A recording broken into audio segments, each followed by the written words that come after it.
இன்னைக்கு ரொம்ப ஒரு முக்கியமான நாள். எனக்கு ரொம்ப பெருமை வாய்ந்த ஒரு தினமாக இருக்குது இந்த தினம். அது உலகம் முழுக்க, அது குறிப்பாக இந்தியாவில் இருக்கக்கூடிய எல்லாருமே எதிர்பார்த்துட்டு இருந்த இந்த அற்புதமான நாள் தான் இன்னைக்கு 22. அதுவும் ஸ்ரீராமருடைய இந்த பிரதிஷ்டை. இந்த தினத்தை இந்த கலந்துக்கிட்டது, அதுவும் இந்த கொங்கு மண்டலத்தில் திருப்பூரில் மிக அற்புதமான இந்த பொதுமக்களோட அண்ணன் திரு காடேஸ்வர சுப்பிரமணியம் அவங்க இந்த ஏற்பாட்டில் மிக அற்புதமான ஒரு பெரிய விழா நடக்குது. இந்த விழாவில் மக்களோட மக்களாக இந்த நிகழ்ச்சிக்கு கலந்துக்கிட்டது ரொம்ப பெருமைங்க. ஒரு 500 ஆண்டுகால மிக சிறந்த போராட்டம். அந்த போராட்டம் என்னங்கிறது வரலாறு உங்களுக்கு தெரியும். ஸோ அப்படிப்பட்ட ஒரு போராட்டத்தில் இந்த ராமர் கோயில் மீண்டும், அதாவது நமது மண்ணினுடைய ஆதாரம், நம்ம மூச்சுக்குள்ளே பரவி இருக்கிற நம்ம மதத்தினுடைய ஒரு ஆதாரம் தான் நம்ம இந்த இந்து மதம். ஸோ அந்த மதத்திற்கு முதன்மை கடவுள் நம்மளுடைய நாயகர் திரு ராமர் அவர்களுக்கு இந்த பிரதிஷ்டை பண்ணது பெரிய மகிழ்ச்சியாக இருக்குது. ஸோ அந்த நேரத்தில் கலந்து ரொம்ப சந்தோஷமாக இருக்கு.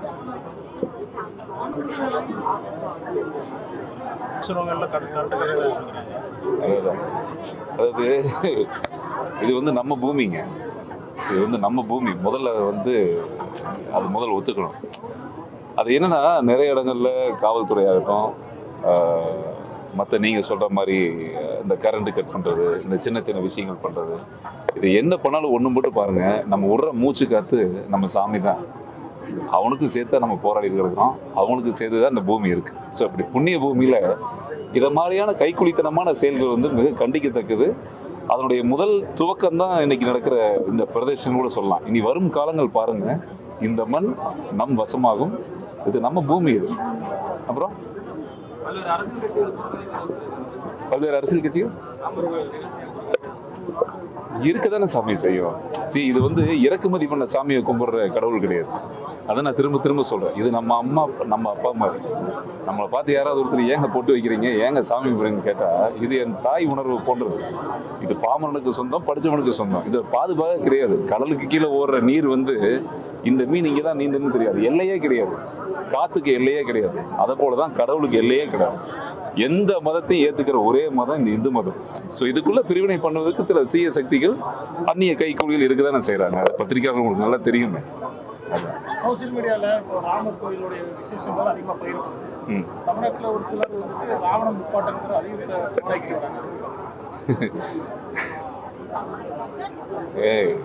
பாருங்க,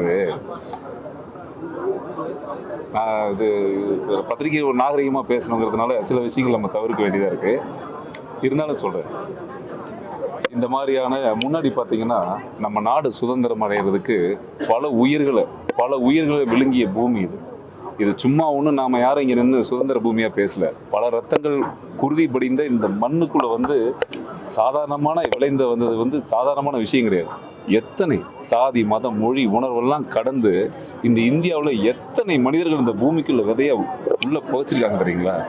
ஸோ அப்படிப்பட்ட புதையில விளைந்த மதம் தான் இந்த மதம், இந்த இந்துக்களுடைய நாடு. ஸோ இப்படிப்பட்ட இடங்கள்ல இதை போன்ற ஆட்கள் ஒரு கற்பனை கதைகளை சேர்த்து, அது உங்களுக்கு தெரியும், இப்போ ஒரு மீடியா வந்ததுனால, இப்போ இந்த யூடியூபர்ஸ் நிறைய மீடியாஸ்லாம் நீங்கள் பார்த்துருப்பீங்க. அதாவது நடிகர்களை விமர்சனம் பண்ணுற மாதிரி, எதையாவது ஒன்று விமர்சனம் பண்ணுற மாதிரி, இப்போ கடவுள்கள் விமர்சனம் பண்ணுறதும் மதத்தை விமர்சனம் பண்ணுறது என்னென்னா, அதான் நான் சொன்னேன் பார்த்தீங்களா, இந்த கைக்கூலிகள்னு சொல்கிறோம் பார்த்தீங்களா. ஸோ நம்ம மதத்தை உடைக்கணும், இந்த குடும்பத்தை உடைக்கணுங்கிறதுக்காக இந்த மதத்துக்குள்ளேயே இருந்துக்கிட்டே இந்த வேலையை செய்வாங்க. அதுதான் அதை விட காமெடியாக இருக்குது.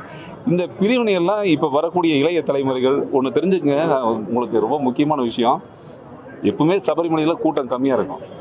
இவனுங்கெல்லாம் இப்படி பேசுறதுனால இந்த வருஷம் சபரிமலையில் மூச்சு விடாத அளவுக்கு கூட்டம். ஏன்னா அடுத்த தலைமுறை இந்த மதத்தையும் இந்த ஆன்மீக உணர்வையும் அவங்க கையில் எடுத்துக்கிட்டாங்க. ஸோ இப்போ வரக்கூடிய தலைமுறைக்கு நம்ம எதுவும் சொல்லித்தர தேவையே இல்லை. ஸோ இந்த பகுத்தறிவு உணர்வை ஊட்டினதே இவங்க தான். அவங்களுக்கு பெரிய நன்றி சொல்லணும் முதல். ஏன்னா அவங்களாம் இப்படி இருக்கிறதுனால தான் நம்மளாம் இன்னைக்கு இந்த அளவுக்கு ஒன்றா இருக்கணும். நன்றி எல்லாத்துக்கும். அந்த மாதிரி பரப்புறவங்களுக்கு ரொம்ப நன்றி.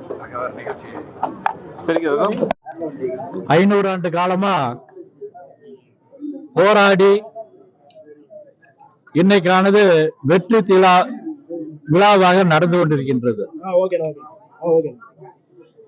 இன்னைக்கு உலகம் முழுக்க ராமருடைய பிரதிஷ்டை கண்டு களிக்கின்றார்கள். இது அனைத்து இந்துக்களுக்கும் கிடைத்த வெற்றி. நிறைய மாநிலங்கள்ல இன்னைக்கு லீவ் விட்டுருக்காங்க. தமிழ்நாட்டில் மாத்திரம் இந்து விரோத அரசாங்கம் நடக்கின்றது.